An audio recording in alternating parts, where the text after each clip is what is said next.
J'ai rencontré Marie-E en personne la première fois en 2007. J'ai arrangé avec l'aide de son mari Terence une interview avec elle. Marie a d'abord accepté, car je n'étais pas une journaliste, mais une écrivaine amatrice qui cherchait des informations pour une thèse scolaire sur, si tout se passait bien, quelques histoires imaginaires. On avait planifié l'interview pour un week-end particulier, car j'étais à Chicago sur des affaires qui n'avaient rien à voir. Mais au dernier moment, Marie changea d'avis et s'enferma dans la chambre conjugale, refusant de me parler. Pendant une demi-heure, je m'étais assise avec Terence près de la porte de la chambre. J'écoutais et prenais des notes pendant qu'il essayait de calmer sa femme.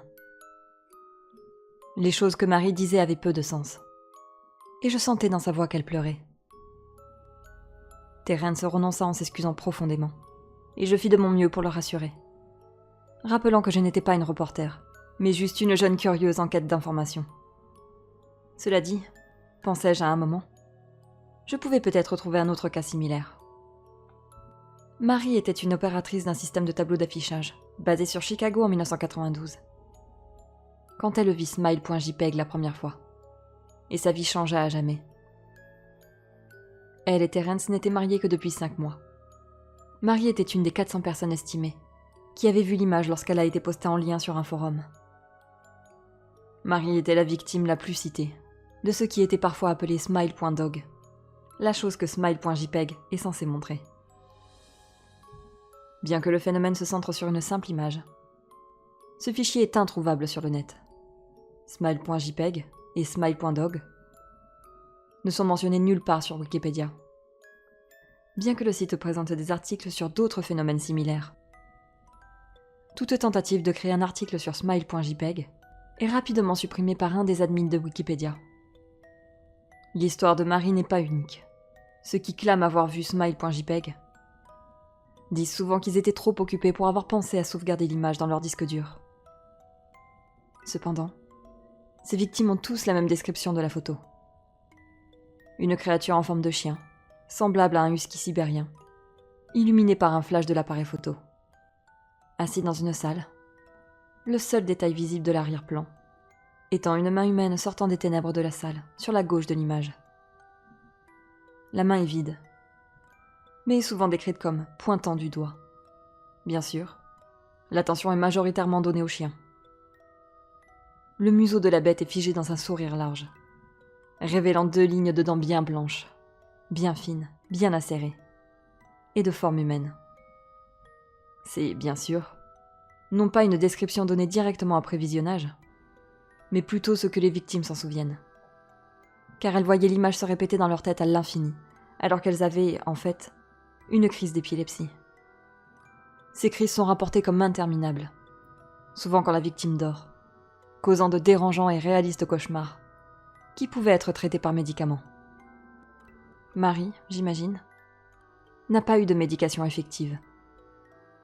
Après ma visite en 2007, je fis des recherches sur des newsgroups de légendes urbaines, sites web, mailing list, espérant trouver une victime de Smile.jpg, qui serait d'accord pour parler de son histoire. Pendant un temps, rien n'arriva. Un temps si long que je l'avais presque oublié, car j'avais commencé la fac et j'étais assez occupée. Marie me recontacta cependant après ma première visite. Je suis profondément désolée de ce qui s'est passé l'été dernier quand vous êtes venu. À ce moment, j'avais peur. Depuis 15 ans, je suis hantée par Smile.jpg. Smile.dog vient dans mes rêves toutes les nuits. Je sais que ça semble idiot, mais c'est vrai. Ces rêves sont extrêmement réalistes. Je ne bouge pas, je n'avance pas.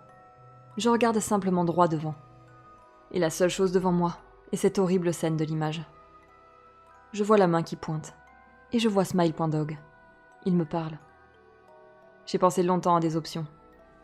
Je pourrais le montrer à un étranger, un collègue, même à Terence, mais l'idée m'en dégoûte. Qu'arriverait-il alors? Si Smile.dog garde ses mots, je peux dormir.